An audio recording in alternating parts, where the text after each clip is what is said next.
Hello everyone, and welcome to another Top 5 Records video. Another one in the series in which I'm taking a closer look at the full body of work of David Bowie.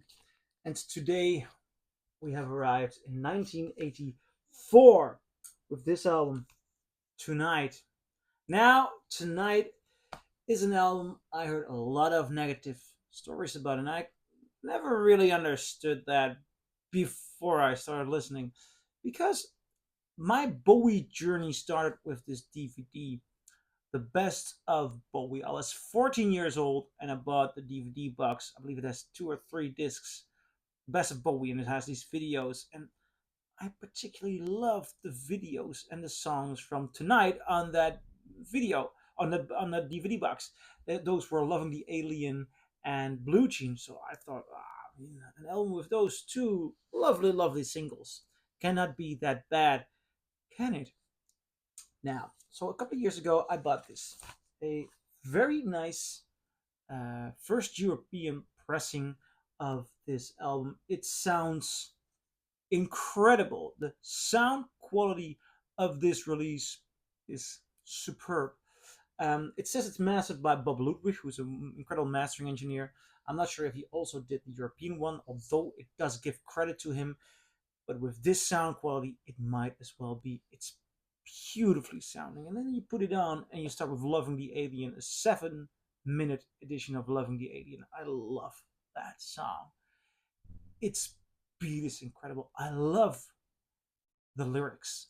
I'm not sure incredible what it's really about, but I do love um, um, I do love all the references and the ambiguity, and I think he has a very slick way of singing it. It's a very convincing vocal. Torture comes and torture goes. Later on during the reality tour, he did a slow ballad version of this, which is also mesmerizing. Loving the Alien is a good song. It's a good song.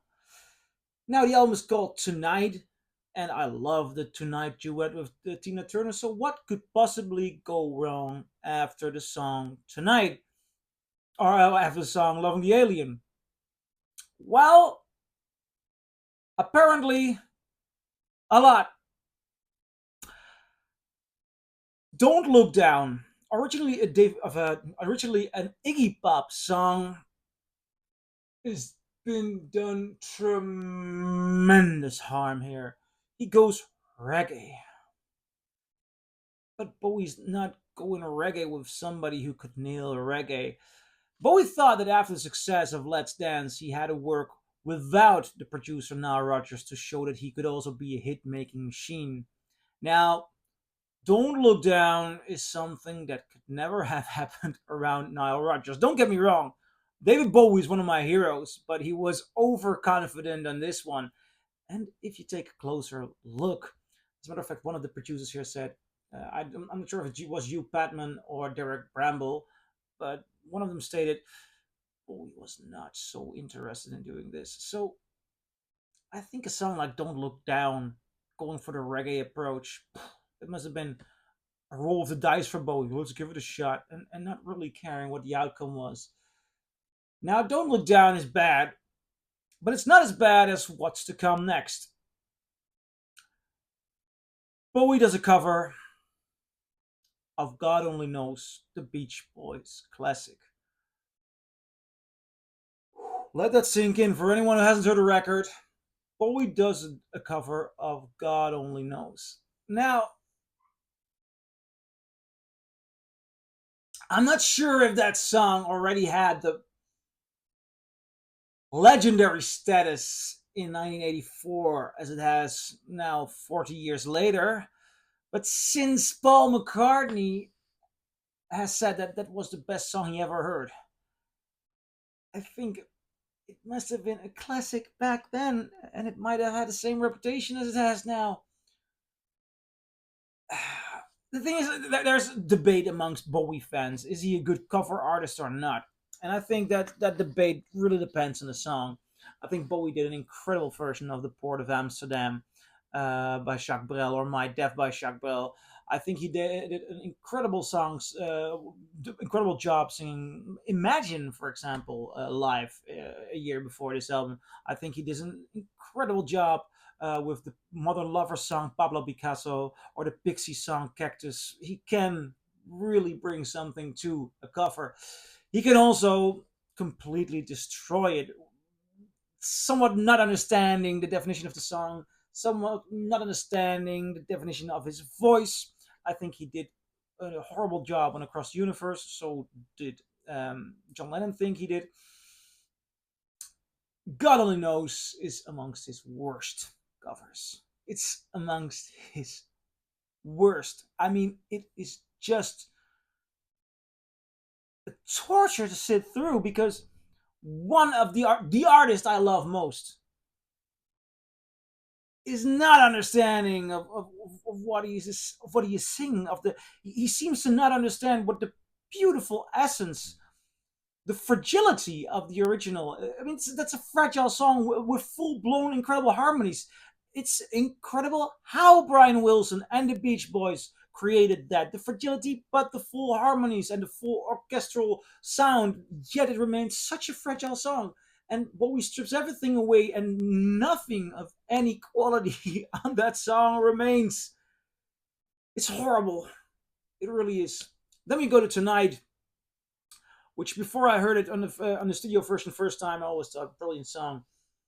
But Bowie here does the main lead constantly, and although there is a Tina Turner here doing backing vocals, her second fiddle is not nearly as good as her own live version with Bowie. That one is more balanced. Starts off, it's the Rio de Janeiro 1988 record, I believe. It starts off with her doing a beautiful shrieking of "Everything's gonna be alright." Here it's just Bowie. Everything will be alright tonight. Nothing more than that. And I mean, he is already at the moment he did this, he was not competing with the Tina Turner live version, which later on was an instant live classic. But he was still competing with the original, which he recorded with Iggy Pop under the name of Iggy Pop, which is actually an Iggy Pop song, which is incredible. The Iggy Pop song.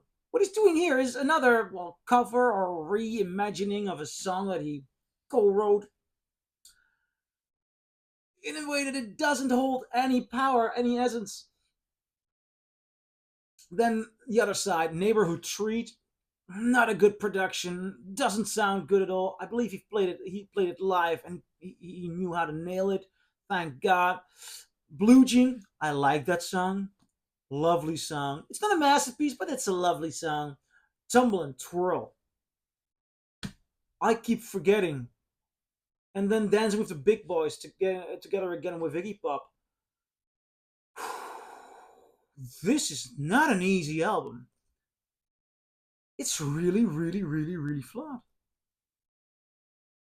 Luckily, Bowie admitted that later on. He said that this and the next album was part of him losing his artistic vision. Yeah, well, it doesn't seem like he had any vision at all. And if you read the stories, he just wasn't that involved. So perhaps that might be somewhat of a soothing idea that he wasn't he wasn't present here. He was still dreaming after Let's Dance. Yet will I never put it on again? Oh yeah, I'll put it on again. I'll put Loving the Alien on. I do have that on a maxi single, so I'd sooner put that on, but I'll put Blue Jean on, I'll put Loving the Alien on. So there's something good. But overall, it's a bad moment for Bowie. So I'm curious, what do you think? Do you agree? Do you disagree? Leave a comment below and I'll see you in my next video. Bye.